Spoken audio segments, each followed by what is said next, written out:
দুনিয়ার মধ্যে যত ধর্মের মানুষ থাক না কেন সবাই ওই দিন একটা কথাই বলেছিল, ক্বালু বালা, হ্যাঁ আপনি আমার রব, আপনি আমার প্রতিপালক, আপনি আমার পালনকর্তা, আপনি আমার হায়াত দাতা, আপনি আমার রিজিক দাতা, আপনি আমার মউত দাতা, আপনি আমার সব।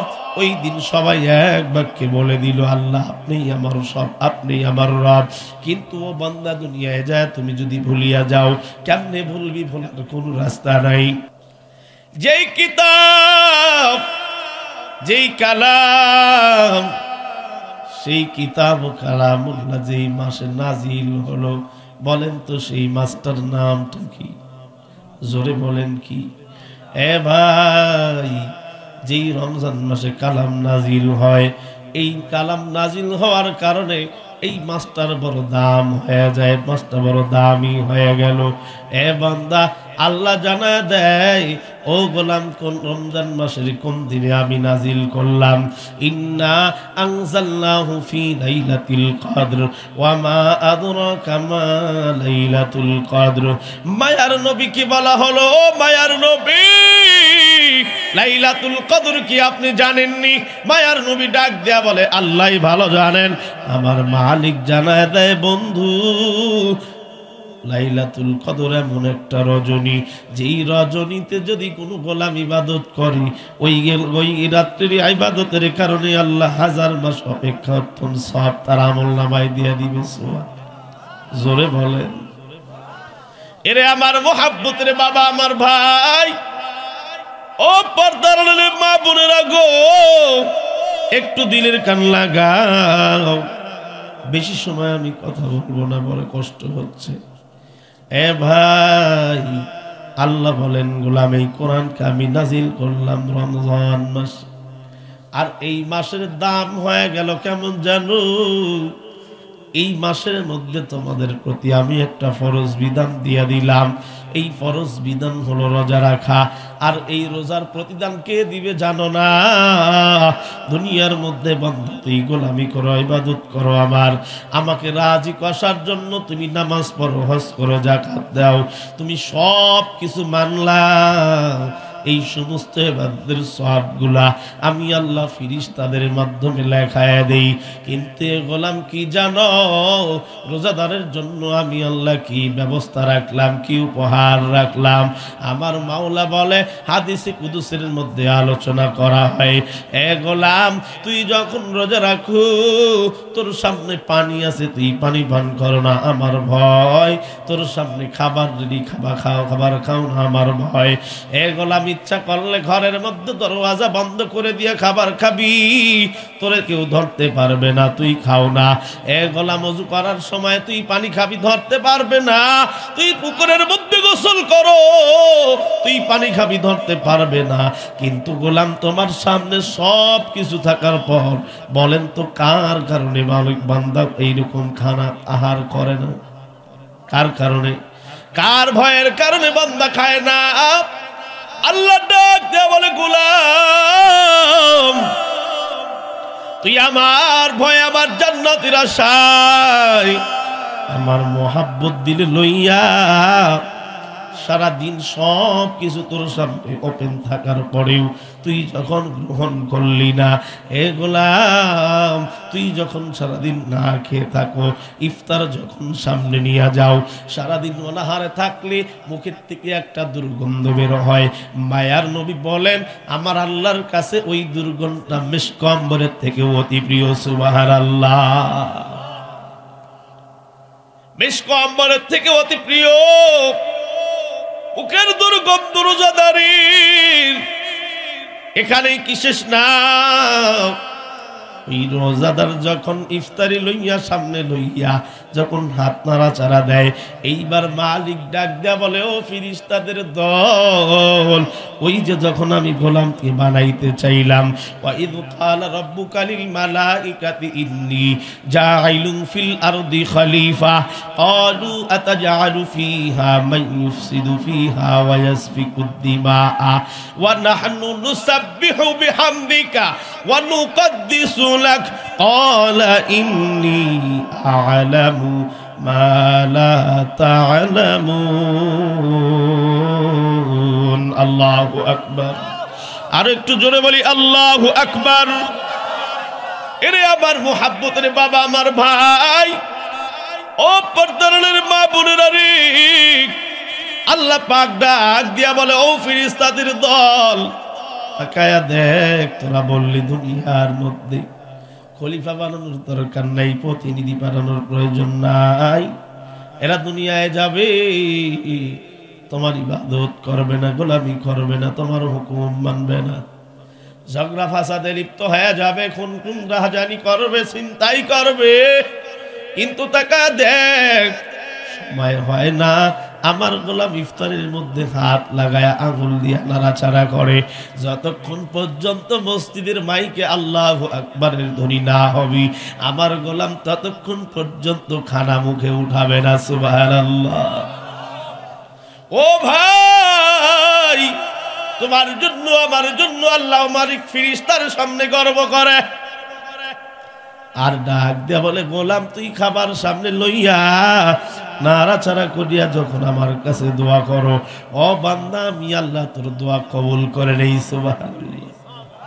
মায়ার নবী ডাক দেয়া বলে, উম্মতের দল, দিনের বেলায় রোজা রাখবা, এটা হলো আল্লাহর হুকুম, ফরজ, কিন্তু রাত্রি জাগরণ করিয়া তারাবি পড়া আমি মায়ার নবীর সুন্নাহ। এ বান্দা একটু হিসাব মিলাও, তুমি সারাদিন রোজা রাখলা কিন্তু তারাবি পড়লা না, মায়ার নবীর সুন্নাহ আদায় করলা না। আমার আল্লাহ ডাক দিয়া বললেন, ফাত্তাবিউনি ইউহিব্বুকুমুল্লাহ। এ গোলাম, আমার ইবাদত করবি, আমার সন্তুষ্টি হাসিল করতে যদি চাও, আমার সঙ্গে যদি বন্ধুত্ব করতে চাও, আমার সঙ্গে যদি মুহাব্বত বাড়াইতে চাও, অনুসরণ করা লাগবে কাকে? বুঝতেছেন? মায়ার নবীকে। আল্লাহকে, আল্লাহর সঙ্গে বন্ধুত্ব করতে হলে মায়ার নবীর সুন্নাতের দরকার। মায়ার নবীর সুন্নাত ছাড়া আল্লাহকে পাওয়া কোনো জন্য সম্ভব? জোরে বলেন সম্ভব। এ ভাই, আমাদের বিগত সময়ে যে আমাদের এমপি সাহেব ছিল আব্দুল আজিজ সাহেব, সরাসরি আপনি যায় কি তার সঙ্গে সাক্ষাতের সম্ভব ছিল? আগে যায় গেটম্যানের থেকে পারমিশন নেওয়া লাগে, এরপরে ওয়েটিং রুমে বসতে হয়, পিএস কে পাঠায় দেয়, দেখো কে আসলো, কোন এলাকা থেকে আসলো, কি সমস্যা। এইবার পিএস এর সাথে যদি আপনার মন মান্য হয়ে যায়, ভিতরে যায় ফিরে আসবে, কিছুই বলবে না, এসে বলবে স্যার বড় ব্যস্ত, আজকে হবে না, কালকে আসবে। কারণ কি? কারণ পিএস এর মন মতো হয় নাই, তুমি পিএস কি কিছুই।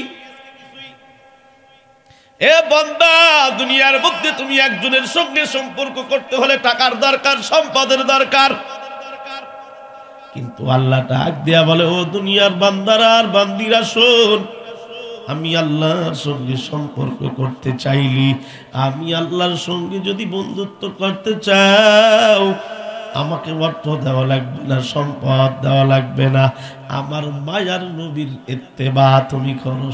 সুবহানাল্লাহ বললেন না? এরে আমার মুহাব্বতের বাবা, আমার ভাই, ও পর্দারের মা বোনেরা, একটু মনোযোগ দাও। এই রমজান মাস, যে রমজান মাসে কোরআন নাজিলের মাস, যেই মাসে কোরআন নাজিল হওয়ার কারণে মাসটা বড় দামি হয়ে গেল, তাহলে বুঝু ওই কোরআন যার সিনায় আছে, তাহলে তার দামটা আল্লাহর কাছে কত বেশি। যেই ব্যক্তি এই কোরআনকে ধরলো, যেই ব্যক্তি এই কোরআনটারে পড়লো আর মানলো, জীবনে বাস্তবায়ন করলো, আমার আল্লাহ বলে, ও গোলাম, দুনিয়ার সব কিছু পুরে শেষ হয়ে যেতে পারে, ধ্বংস হয়ে যেতে পারে, কিন্তু যেই সিনার মধ্যে একটা আয়াত আছে কোরআনুল কারীমের, ওই সিনাটা আমার আল্লাহর জাহান্নাম পড়াইতে পারবে না। সুবহানাল্লাহ। এরে আমার মুহাব্বতের বাবা, আমার ভাই, আল্লাহকে মানো। আল্লাহর হুকুম কেমনে মানবে জানো না? দুনিয়ার মধ্যে তুমি আমি, দুনিয়ার মধ্যে টাকা পয়সা পায়া, সম্পদ পায়া, অর্থ পায়া বড় বাহাদুরি করলাম, কিন্তু এই সম্পদের বাহাদুরি কতক্ষণ চলবে? এ বান্দা, দুনিয়ায় তুমি আসো যতক্ষণ, ততক্ষণ বাহাদুরি চলবে, কিন্তু যখন দুনিয়ার সময়টা শেষ হয়ে যাবি, তোমার আর কেউ চিনবে না, কোনো মূল্যায়ন করবে না। এ বান্দা কেন এত অহংকার? আমার আল্লাহ জানায় দেয়, এ গোলাম তুই হায়াত পাইলা কতটুকু জানো? তুমি আমি ভাবতেছি দুনিয়ার মধ্যে আমার বড় আমার দাদা, দাদার বড় তার বাবা। ও ভাই একটু দিলেন কান লাগাও পর্দারের মা বোনেরা, দুনিয়াতে আসার সিস্টেম একরকম, একজন বাবা আগে আসবে, তারপরে ছেলে, তারপরে নাতি ছেলে। কিন্তু ও গোলাম শুনিয়া নেও, তোমার আমার রূহের সৃষ্টি কিন্তু একদিনে। কথা ঠিক নেই? পয়গম্বর আদম থেকে কিয়ামত পর্যন্ত যত মানুষ দুনিয়াতে আসবে, সমস্ত মানুষের রূহ আমার আল্লাহ একদিনে বানায় দিল। এ গোলাম চিন্তা কর, ওই দিন একটা মুহূর্তে একটা সময় সমাবেশে ডাকিয়া একটা জায়গায় সমস্ত রূহকে ডাকিয়া আমার আল্লাহ ডাক দিয়ে বলেছিলেন, আলাস্তু বিরব্বিকুম।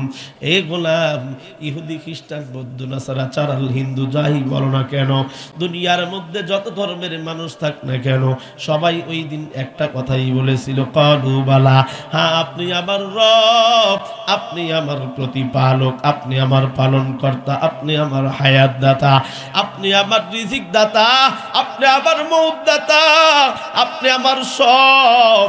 ওই দিন সবাই এক বাক্যে বলে দিল, আল্লাহ আপনি আমার সব, আপনি আমার রব। কিন্তু ও বান্দা দুনিয়ায় যায় তুমি যদি ভুলিয়া যাও, কেমনে ভুলবি? ভোলার কোন রাস্তা নাই। আরে বান্দা একটু হিসাব মিলাও, এই গ্রামে প্রাইমারি স্কুল আছে না নাই? কোন গ্রামে আছে? চোখ ওই তেগুড়ি গুরবি না?